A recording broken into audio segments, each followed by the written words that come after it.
Hi, I'm going to read you your test for you, so please follow along with me. So the title is Nature Girl. I have never noticed that before, said Miss Delgado with a look of surprise. She pointed to the sign in front of them, which read, Greene County Nature Museum. I hadn't realized that the G in green is actually a fish. She flashed a smile at her daughter. I guess you noticed that already. Maria smiled back. She had been visiting the Nature Museum at least once a month ever since preschool, 6 or 7 years ago. She had been in kindergarten when she first realized that the G was actually a fish. The C in county is a fish too, she pointed out. Well, that's certainly appropriate for a nature museum, Miss Delgado said. Ready, nature girl? Maria always liked it when her mother called her nature girl. She opened the door to the museum and walked in. By now, she knew the entire place by heart. Over in the northern nook were displays about the local birds, the enormous hawks, the tiny hummingbirds, and everything in between. The south wall had tanks with fish, frogs, and other river dwellers. Even from across the room, Maria could see the painted turtles sitting placidly on branches extending from the water. If she could choose to be any animal, she often thought she would be a turtle. She loved the patterns on the shells, and she loved the way they pulled their heads and their legs inside to keep them safe when predators were lurking nearby. Miss Delgado gently guided Maria toward the front desk. Hi, Miss Epton, Miss Delgado said, shaking the hand from the woman behind the counter. I spoke to you on the phone yesterday about my daughter Maria. Miss Epton was a small, weary woman with dark hair. Oh, of course, she said, leaning forward and smiling at Maria. You've been here before, many times, if I'm not mistaken. So I understand you're interested in helping out with the education programs we offer for the youngest children? Maria knows practically everything about nature and animals, Miss Delgado said. I remember when she was 4 and you got a huge collection of cockroaches in a big glass case. Maria would just stand and watch them. I remember those cockroaches, Miss Epton said, turning to Maria. What did you like best about them? It was hard to choose just one thing. They were beautiful, Maria said after a moment.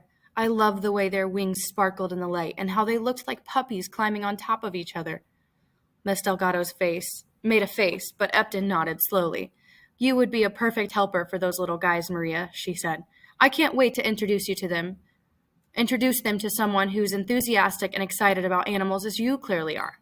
The next class is Saturday morning. Can you be there to help out? Maria didn't hesitate. You bet, she exclaimed. All right, the first question says, based on the details in the story, what is the theme of Nature Girl? Option A, some adults do not like insects. Option B, the natural world is wonderful. Option C, museums are dusty, boring places. And option D, plants are more interesting than animals. Pause this if you need to. The next story is called Big Dreams. Penelope had one goal in life, to become a celebrity of the silver screen. While sitting in class, she often dreamed of starring in blockbuster movies, walking red carpets at movie premieres, and becoming fabulously wealthy. One day, while she was dreaming about starring in her first film, her teacher interrupted her. Penelope, did you hear anything I just said? Miss Frost just asked. I sure did, Miss Frost, responded Penelope convincingly. All right, then. Explain the difference between acute and obtuse angles, Miss Frost prodded. Acute angle is obviously much prettier and better looking than the obtuse ones, Penelope joked.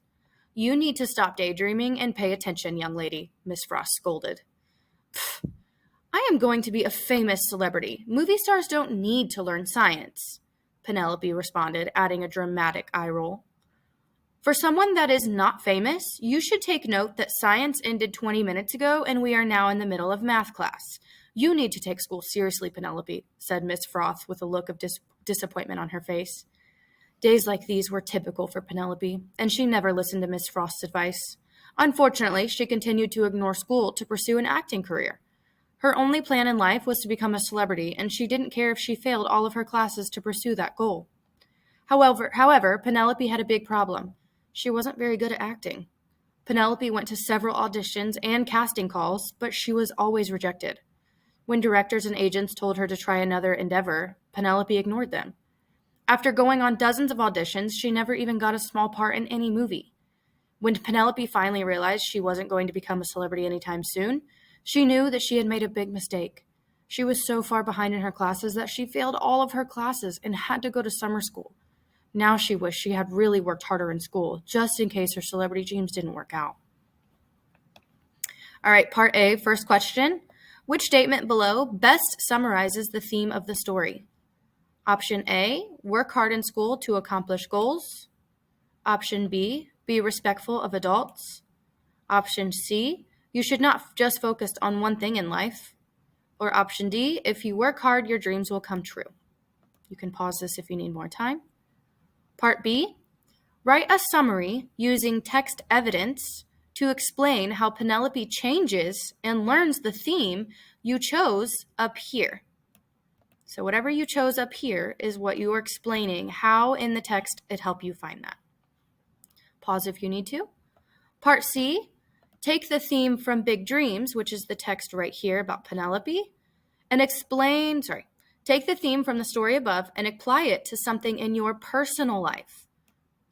So you're taking the theme that you picked from here and applying it to your personal life or something else you've read in another story. So you can compare it to, if you can't think of something in your personal life, you can compare it to something in a movie or something in a book or something that you've seen or watched or read. Please write a written response that explains the challenge you faced, or that the actors or whoever faced if it's in a movie or something, and how it related to the chosen theme from up here. Please make sure you're using race response.